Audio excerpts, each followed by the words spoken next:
नमस्कार, DD news में आप सभी का बहुत बहुत स्वागत है। मैं हूं असीम मिश्रा। 16 से 27 मई तक 76वां कान इंटरनेशनल फिल्म फेस्टिवल आयोजित किया जा रहा है। दुनिया भर से कलाकार, मॉडल, महान फिल्म निर्माता और निर्देशकों का यहां जमावड़ा लगा है। इस बार बहुत ही खास है ये फिल्म महोत्सव, क्योंकि भारत के लिए भी फिल्मों के इस महान उत्सव में जहां दुनिया भर के फिल्मी सितारे रेड कारपेट पर अपना जलवा बिखेर रहे हैं, तो भारतीय सितारों का जलवा भी कुछ कम नहीं है। चाहे बात भारतीय सिनेमा की हो या फिर भारत पवेलियन की। आज कान फेस्टिवल का 7वां दिन है, तो चलिए आपको लेकर चलते हैं फेस्टिवल में और जानते हैं कि आज क्या कुछ रहा खास।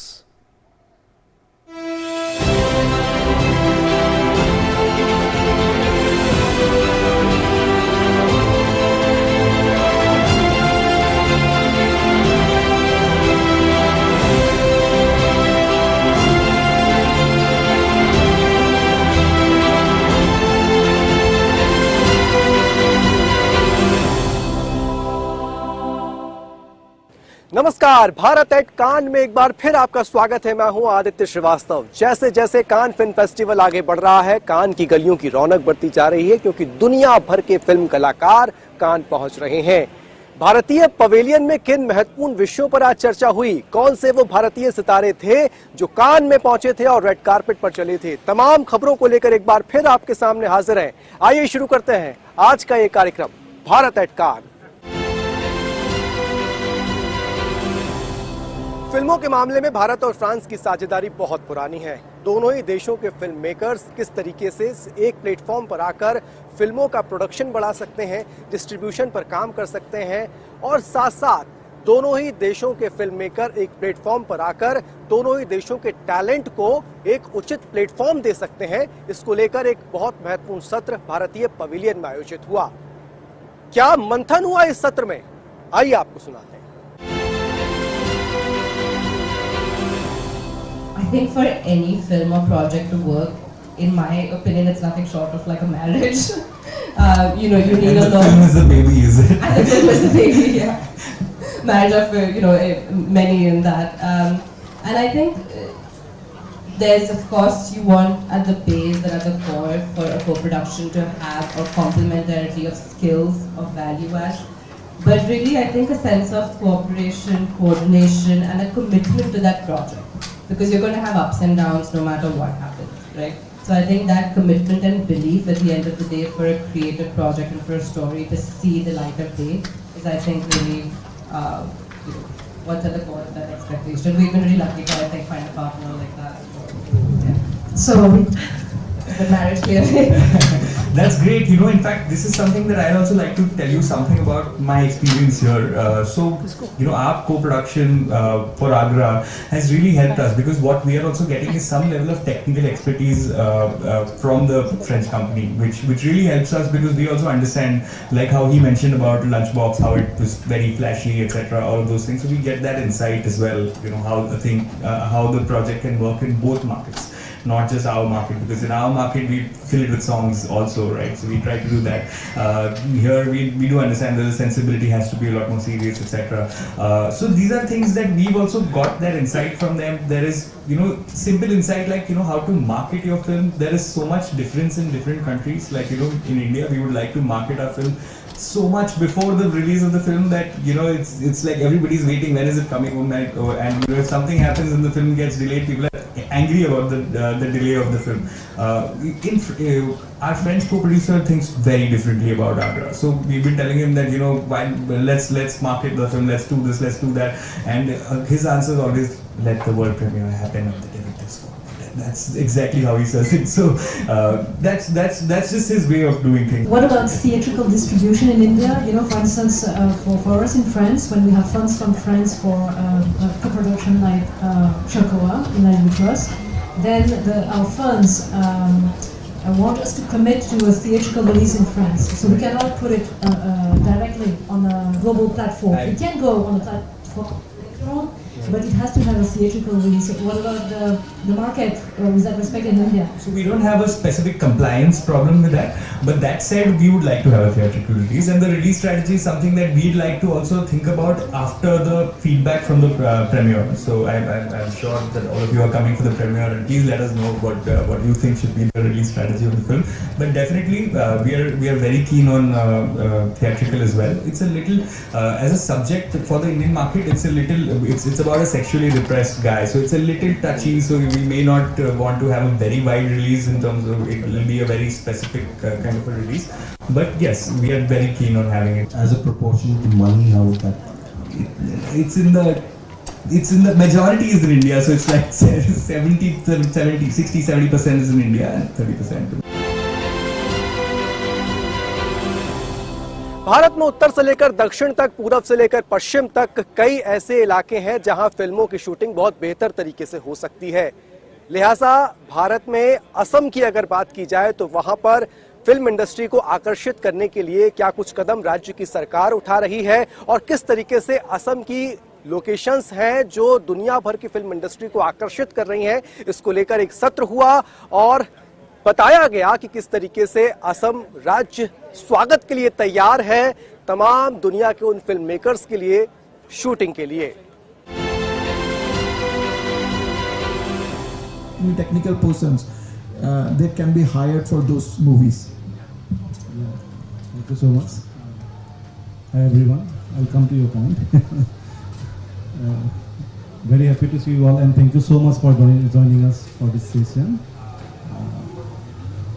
So first I will stick to the point where we are sitting, can be why Assam should be your next shooting destination, then I will come to your point, later. My question is that why Assam cannot be your next shooting destination, the land of Red River and Blue Mountains. It has everything. We have hills, we have plains, we have rivers leading by the mighty Brahmaputra, one of the largest river of the world. And it has lush greenery with more than 100 tea plantation states, with 7 national park, with 17 wildlife sanctuaries, well connected by airways, by train, by roadways. In Assam alone, I guess there are 6 airports.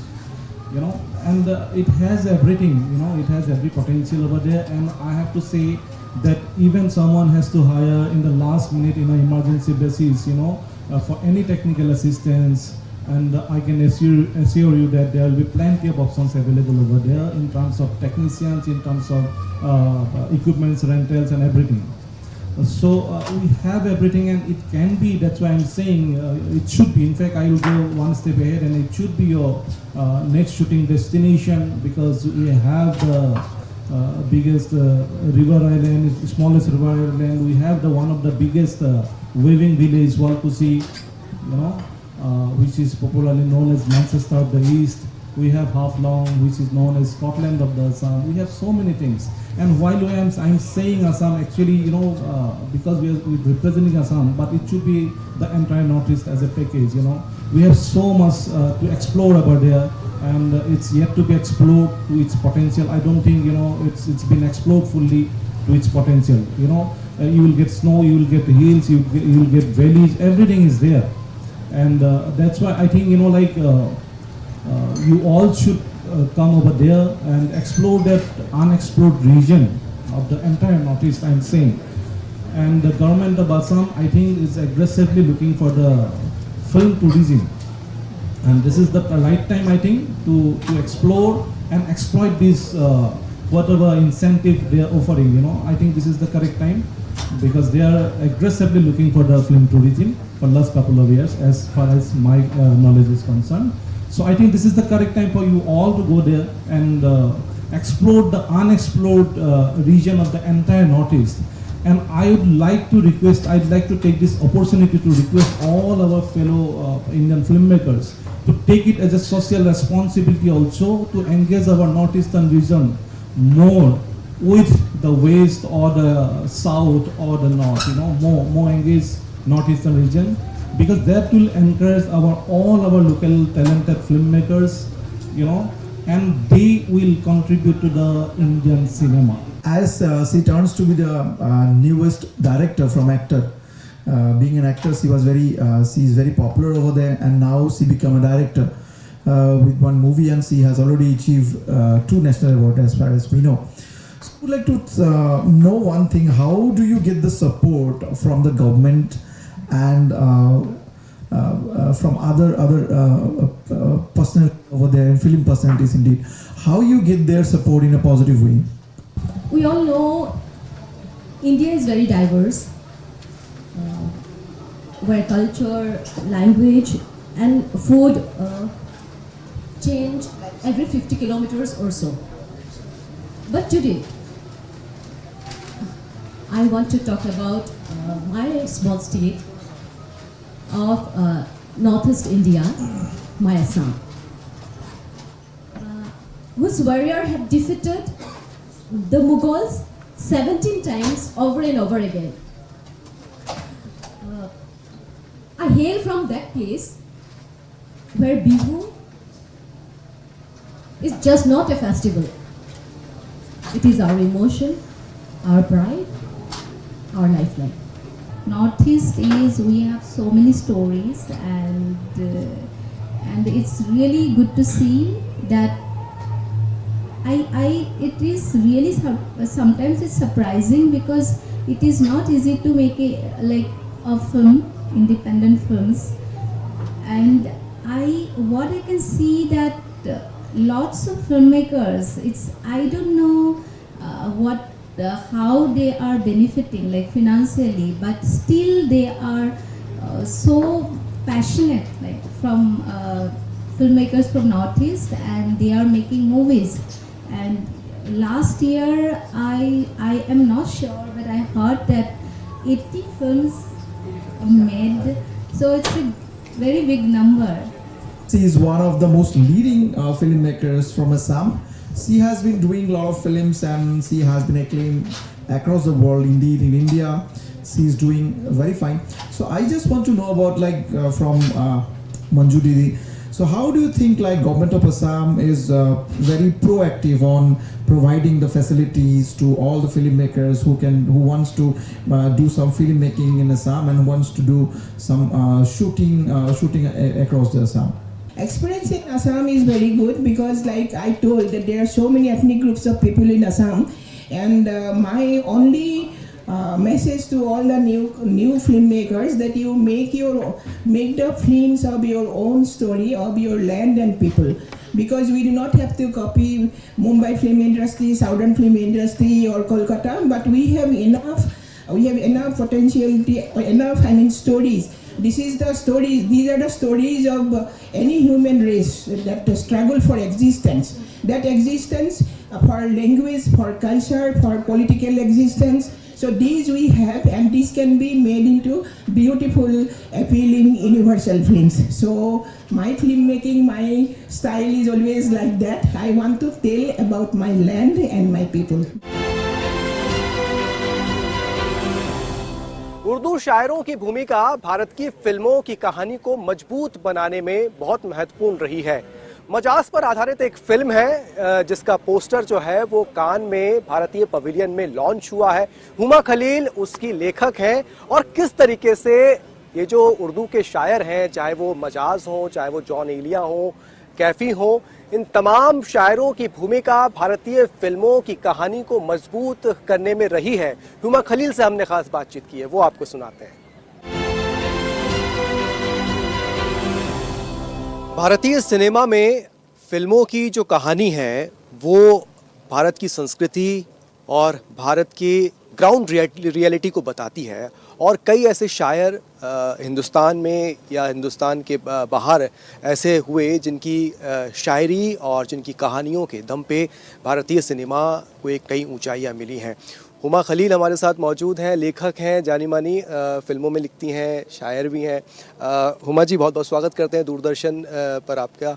सबसे पहले तो यही, भारतीय cinema की कहानी जिस तरीके से बदल रही है और कान में हम देख रहे हैं यही बात हो रही है कि भारतीय सिनेमा में ग्राउंड रियलिटी होती है, भारतीय सिनेमा में कल्चर होता है, कितना इत्तेफाक रखती है? हम लोग ये देख रहे हैं कि अब सिनेमा जो है हम लोगों का थोड़ा बदलना चाहिए, कि हम वही कहानियाँ जो हैं जो कि एक मेक बिलीव वर्ल्ड की हैं उसे बताने के बजाय ऐसे लोगों की इंस्पायरिंग कहानियाँ बताएं जो असलियत में रहे हैं, और अगर वो नहीं भी रहे हैं तो कम से कम उनकी शायरी, उनकी पोइट्री, मजाज जिनके ऊपर हमने फ़िल्म बनाई है उसका मेन मकसद ये था कि वैसे तो उर्दू शायर बहुत रहे हैं और जिन्होंने बहुत कुछ औरतों के बारे में लिखा है, उनकी खूबसूरती के बारे में लिखा है, उनसे इश्क मोहब्बत के बारे में लिखा है, लेकिन मजाज एक इकलौते ऐसे शायर हैं अपने ज़माने के जहाँ से शुरुआत होती है, जहाँ औरत की खूबसूरती और इंटेलिजेंस दोनों पिक्चर में आती हैं।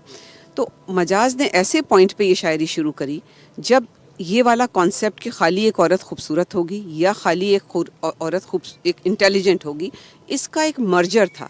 यहाँ पे दोनों को उसने मिला दिया कि हम एक खूबसूरत औरत भी है वो, लेकिन साथ में वो इंटेलिजेंट भी हो सकती है।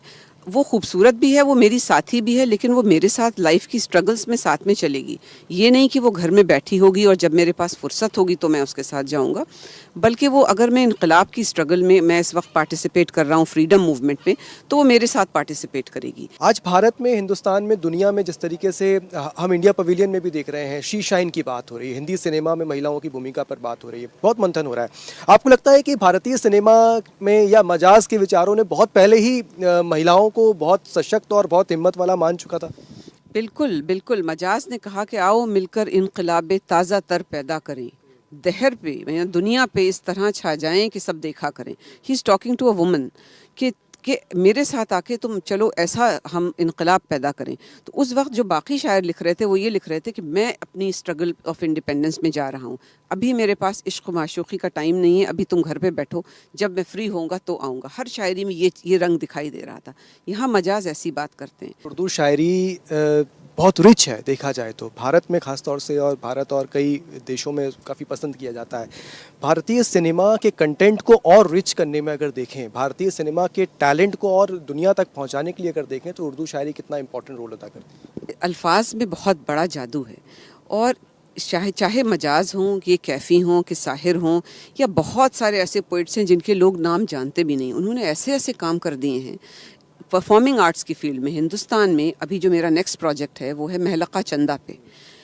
बहुत ही कम लोग जानते हैं कि एक ऐसी खातून थी जिनका पहला दीवान गालिब और मीर के बाद, गालिब और मीर से भी पहला दीवान वली दक्कनी के बाद इनका था।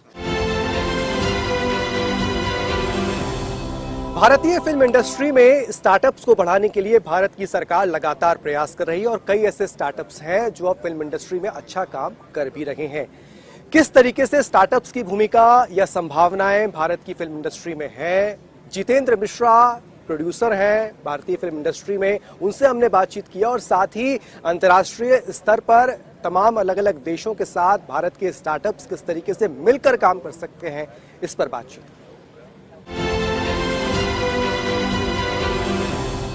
बात स्टार्टअप की हो रही है और स्टार्टअप्स किस तरीके से काम कर रहे हैं भारत में, और भारत की कोशिश भी है कि इंडिया फिल्म इंडस्ट्री की अगर बात की जाए तो स्टार्टअप्स आ गए हैं। जितेंद्र मिश्रा हमारे साथ मौजूद हैं। सबसे पहले तो यही बात करूंगा कि स्टार्टअप्स को लेकर भारत किस तरीके से अब आगे बढ़ रहा है, और कान जैसा प्लेटफॉर्म कितना इम्पोर्टेंट हो जाता है? मुझे लग रहा है कि स्टार्टअप्स की अगर बात किया जाए तो हमारा जो देश है ये टैलेंट का हब है, और स्टार्टअप्स के लिए तो शायद हमारा कंट्री जो है ओशियन ऑफ अपॉर्चुनिटीज़ है, जो यहाँ कान फिल्म फेस्टिवल में, जैसे हम लोग बोलते हैं कि फिल्म मेकर्स के लिए, फिल्म एस्पिरेंट्स के लिए एक लिमिटलेस अपॉर्चुनिटीज़ का एक प्लेटफॉर्म है। और यहाँ पे जिस तरह से सपोर्ट मिल रहा है हमारे कंट्री के गवर्नमेंट से, और हमारे कंट्री के जो लीडर्स हैं और जो ओपिनियन मेकर्स भी हैं, जिस तरह से प्रमोट कर रहे हैं, मुझे लग रहा है कि बहुत अच्छी तरह से हम पिछले कई सालों से अपना एक आइडेंटिटी क्रिएट कर पा रहे हैं इस तरह के ग्लोबल प्लेटफॉर्म्स पे। फिल्मों की अगर बात की जाए, जिस तरीके से भारत में फिल्मों का स्वरूप अब बदल रहा है, कान में बड़ा बोलबाला है भारत की फिल्मों का अगर देखें, और रीजनल लैंग्वेज का। आप तो फिल्मों के लिए काम भी करते हैं, फिल्मों में काम करते हैं, क्या लगता है आपको भारत कान में एक अलग छवि अब धीरे धीरे बनाता जा रहा है? बिल्कुल बिल्कुल, मैं पिछले 12 साल से यहाँ पे रेगुलर आता रहता हूँ, और उससे पहले शायद 16-17 साल से अपने फिल्मों के लिए और अपने काम के लिए मैं इंटरनेशनल फेस्टिवल्स में और बहुत जगह पे ट्रैवल करता आया हूँ। लेकिन पिछले कई सालों से, रिसेंट कुछ सालों में, हमारा जो एक खुद का एक आइडेंटिटी डेवलप हुआ है ग्लोबल प्लेटफॉर्म्स पे। लोग हमें अलग नज़रिए से, बहुत ही पॉजिटिव और बहुत हाई, मतलब एक ऊंचे दर्जे से देखते हैं, हमें एंट्री मिलती है हर जगह पे। तो ये चेंज तो बहुत आया है इस बार। एक दौर अब ये भी आ गया है कि जो आप जैसे यंगस्टर्स हैं जो इस इंडस्ट्री में काम कर रहे हैं और यूथ हैं, और जो एक पूरा पहले के ज़माने में जो फिल्म प्रोड्यूसर डायरेक्टर जो काफ़ी सीनियर्स हैं, वो एक जनरेशन के में जो गैप आ रहा है, और उस जनरेशन गैप में स्टोरीज बदल रही हैं, कॉन्सेप्ट भी बदल रहे हैं, कुछ नए आइडियाज़ आ रहे हैं। क्या आप इससे इत्तेफाक रखते हैं? आइडियाज आ रहा है। पहले सेलुलॉइड था। जब हम लोगों ने I am Kalam film shoot किया था तो हमने 35 mm सेलुलॉइड पे शूट किया था 2009 में। लेकिन आज डिजिटल हो गया, तो एवरीथिंग इज डिजिटलाइज्ड। और मैं मतलब प्राउडली बोल सकता हूँ कि इंडिया में जो डिजिटलाइजेशन को लेके जो इनिशिएटिव लिए गए हैं, और हम टेक्निकली जो साउंड हैं उसमें यंगस्टर्स ज़्यादा आ रहे हैं, और हमारे जो वेटरन फिल्म मेकर्स हैं वो भी इसको अडॉप्ट कर रहे हैं।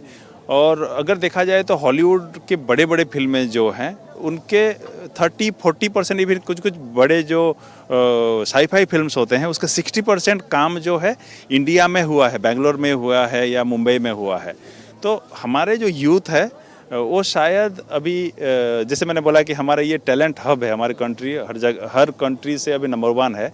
और ये यंगस्टर्स के साथ हमारे जो पुराने तो नहीं कह सकते, बट हाँ, हमारे जो वेटरन फिल्म मेकर्स हैं, हमारे जो सीनियर फिल्म मेकर्स हैं, वो कदम से कदम मिला के चल रहे हैं। That's the beauty of our तो उनका एनकरेजमेंट हमेशा रहता है। और सबसे इंटरेस्टिंग बात है कि they are adapting the new normal of the life. आपको लगता है कि अब जिस तरीके से भारत सरकार की भी कोशिश है, और इस इंडिया पवेलियन में जहाँ हम हैं वहाँ पे कई सारे सेशंस हो रहे हैं, कोऑपरेशन की बात हो रही है, कई देशों के साथ भारत ने ट्रीटी भी की है कि वहाँ के फिल्म मेकर्स, हमारे फिल्म मेकर्स आपस में काम कर सकें। ये फ़ायदा देगा, ये बढ़ावा देगा भारतीय फिल्म इंडस्ट्री में काम करने वाले कलाकारों को, फिल्म मेकर्स को, आप जैसे लोगों को? यस, जैसे इंडिया के साथ, बिकॉज हमारे जो स्टोरीज़ हैं वो बहुत ही यूनिक होता है, बहुत ही ओरिजिनल होता है। हमारे जो लोकेशंस होते हैं आउट ऑफ द वर्ल्ड, इतने सुंदर लोकेशंस नहीं होते हैं। एक ही कंट्री में आपको सारे तरह से, रेगिस्तान से लेके स्नो से लेके फॉरेस्ट, जंगल से लेके ऑल काइंड ऑफ लोकेशंस आपको मिलता है।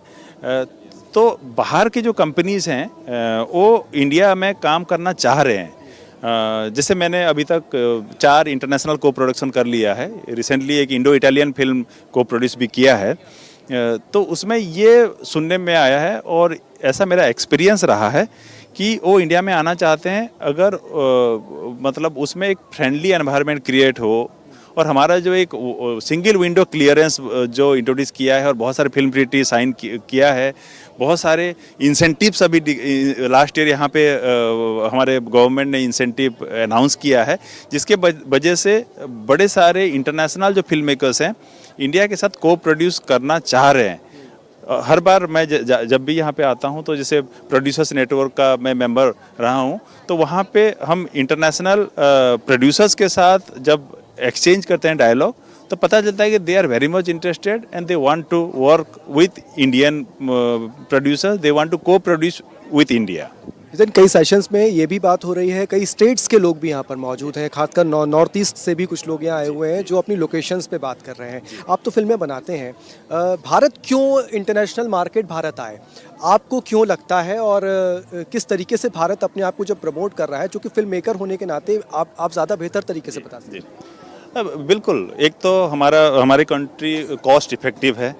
जहाँ बाहर जितना किसी को स्पेंड करना पड़ता है एक फीचर फिल्म करने के लिए, उससे बहुत ही कम पैसे में हमारे वहाँ पे होता है। हमारे जो कास्ट एंड क्रू है वो बहुत ही फ्रेंडली होते हैं।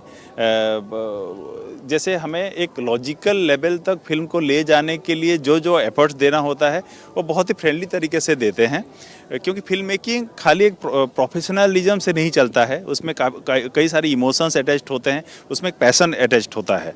तो ये जो हमारा नेचर है एक्चुअली हम सारे कि हमारा तो यहाँ पे भी आपने देखा होगा कि वसुदेव कुटुंबकम और अतिथि देवो भव, तो ये हर हमारे ब्लड में है, तो हम सबको एक मानते हैं और जो बाहर से आते हैं हम उसको सर पे बिठा के करते हैं। तो उनके बाहर से अगर कोई आएगा तो उसके लिए तो बहुत इजी हो जाता है एक प्रोड्यूस करना।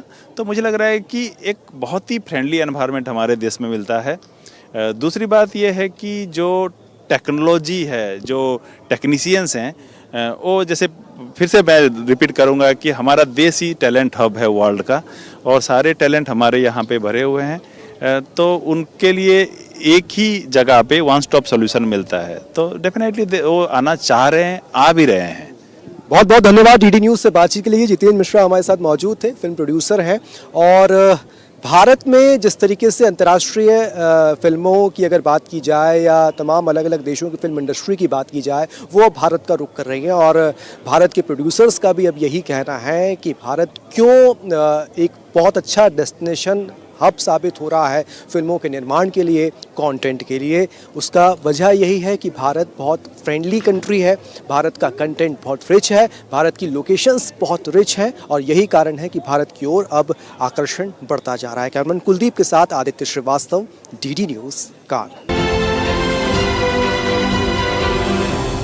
तो भारत एट कान में आज के लिए बस इतना ही। कल फिर हाजिर होंगे कान की गलियों की हलचल को लेकर, और भारतीय पवेलियन में किन महत्वपूर्ण विषयों पर चर्चा हुई ये भी आपको बताएंगे हमारे इस खास कार्यक्रम में। तब तक के लिए मुझे और मेरे कैमरा सहयोगी कुलदीप को दीजिए इजाजत। नमस्कार।